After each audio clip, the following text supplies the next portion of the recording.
So it was 2012 that it aired. It was right after the Super Bowl because I was the first audition right after the Super Bowl, which was nuts. I'll never forget, like, that day I literally had like 500 followers, and I went from that day having 500 followers to 10,000 followers on Instagram. Damn! No, on Twitter, because Twitter was the big thing back then. Right.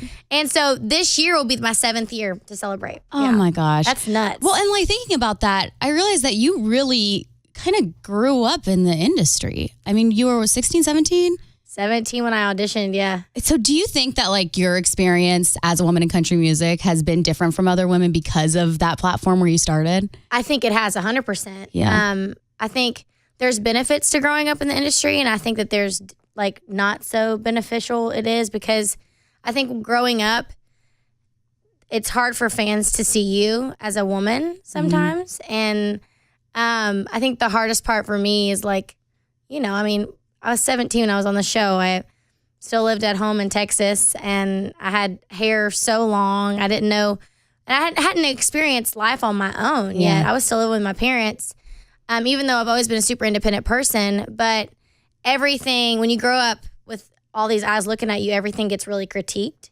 Rather than, you know, some artist friends that I can think of, they went straight into the industry being a woman. And I feel like that's a little bit easier because they don't have anything to compare you to. Right, which is hard. that's true. So, yeah, you really had to like try and find your own way to be like, hey, I'm not a little kid anymore. Yeah, I mean, and it's just one of those things. It's like, but I'm also very thankful for it in some ways because my fans have gotten to grow with me, which is really cool too. Like the fans that I've had that are my age, they know what that transition's like, which has been super awesome. Like I'll see some fans on the road and they're like, I've been following you since The Voice. We've kind of grown up together. And I'm like, yep, we have. So that part of it's really cool.